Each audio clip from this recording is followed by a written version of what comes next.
भजी आपण नेहमीच वेगवेगळ्या प्रकारची तळून खात असतो, परंतु पावसाळा आला की भजी खाण्याचा एक वेगळाच आनंद असतो। तर आपण ना कांदा भजी, पालक भजी अशी भजी खाल्लीच असाल, तर ही एकदा कॉर्न भजीसुद्धा ट्राय करा। अगदी छान होतात, चवीला अगदी छान, त्याचबरोबर वरतून कुरकुरीत आणि आतून अगदी गुळचट अशी चव येते। खायला अतिशय छान आणि पौष्टिकही असतात, अजिबात तेल पीत नाहीत आणि अगदी चविष्ट बनतात।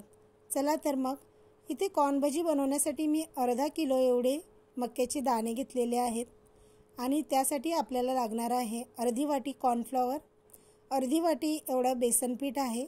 बेसन पिठाने काय होतं ना, त्याला एक छान प्रकारे बाइंडिंग येतं। अर्धी वाटी कोथिंबीर घेतलेली आहे, अगदी गरजेची आहे, चव येते खूप छान अशी। एक चमचा भरून जिरे घेतलेले आहे आणि अर्धा चमचा एवढी मी हळद घेतलेली आहे। चवीपुरतं मीठ आणि 3 ते 4 हिरवी मिरची बारीक कट करून घेतलेली आहे आणि आलं किसून घेतलेलं आहे। हवं असल्यास तुम्ही याचा ठेचा बनवूनही टाकू शकता। तर इथे जे मक्याचे दाणे आहेत ना, याला आपण फोडून घ्यायचं आहे, कारण ही दाणी अख्खी जर आपण टाकली तर एकतर ती तेलामध्ये फुटतील, नाही तर मग भजी जी आहे ती वेगवेगळी बनतील। तर इथे मी हे जे दाणे आहेत ना, यांना चांगलं असं अर्ध अर्ध करून घेतलेलं आहे। तर यामध्ये आपण ॲड करणार आहोत हिरवी मिरची आणि किसून घेतलेलं आलं, त्याचबरोबर इथे टाकणार आहोत आपण जिरे, हळद आणि जो बेसन आणि कॉर्नफ्लॉवर आपण घेतलेला होता ते सुद्धा ॲड करायचं। चवीपुरतं मीठ आणि कोथिंबीर घालून हे सगळं मिश्रण चांगलं मिक्स करून घ्यायचं। अगदी व्यवस्थित प्रकारे मिक्स करायचं, म्हणजे सगळीकडे सगळ्या जिन्नस समप्रमाणात लागल्या पाहिजेत।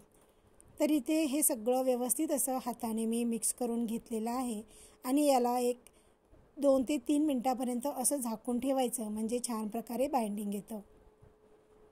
तर इथे मी तेलसुद्धा गरम करून झालेलं आहे आणि आता त्यामध्ये आपण एक एक करून अशी भजी टाकायची आहेत। आता भजी टाकत असताना गॅसची फ्लेम ही मीडियम ठेवायची, जास्त हाय ठेवायची नाही, त्याने वरतून भजी काळी होतील आणि आतमध्ये कच्ची राहतील। आणि जर गॅसची फ्लेम ही लो असली किंवा तेल जास्त गरम झालेलं नसलं तर भजी अगदीच मोकळी मोकळी होतील, सुटतील आतमध्ये, म्हणजे दाणे दाणे हे वेगळे होतील। तर तेल हे व्यवस्थित तापलं जाणं गरजेचं असतं। व्यवस्थित तेल आधी तापून घ्यायचं आणि मग नंतर गॅसची फ्लेम मीडियम करून एक एक करून ही भजी तेलामध्ये सोडायची।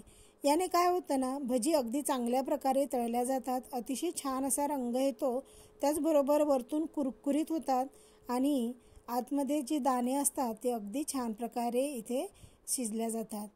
तर आता मी एक बॅच झालेली आहे, दुसरी बॅचसुद्धा इथे फ्राय करून घेणार आहे।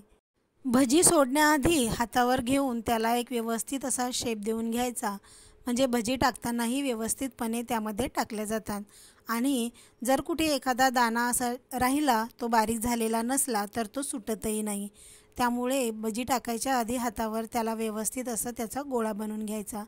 तर इथे दुसरी बॅचसुद्धा माझी चांगली फ्राय करून झालेली आहे आणि अगदी कुरकुरीत अशी भजी रेडी झालेली आहेत। तुम्ही बघू शकता, अगदी छान अशी तळल्या गेलेली आहेत, छान असा रंग आलेला आहे आणि त्यासोबत हिरवी मिरची असली म्हणजे खायला अतिशय छान लागतात। तर अगदी कुरकुरीत झालेली आहेत, अगदी छान अशी फ्रायसुद्धा झालेली आहेत। यासोबत तुम्ही लाल चटणी किंवा हिरवी चटणी घेऊन त्यासोबत ही भजी एन्जॉय करू शकता।